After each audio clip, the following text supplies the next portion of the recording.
Falar com vocês é Gustavo, estou com mais um vídeo de Minecraft. Hoje o tutorial é de estar ensinando a fazer uma fogueira.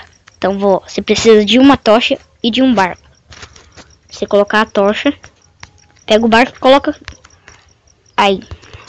Não pode ficar chegando perto. Aí esse embarque aqui, ó, que tá, o meu tá em inglês, você tem que deixar isso sumir, senão vai dar um erro. Aí você coloca e vai rodando, coloca e vai rodando, coloca e vai rodando. Isso vai fazendo tipo assim, ó. Vai colocando e rodando, ó.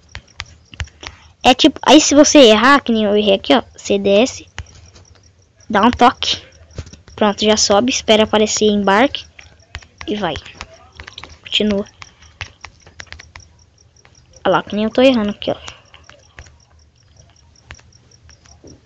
Vocês não podem montar, senão vai dar um bug. Vai bugar muito. Deixa eu descer aqui pra quebrar.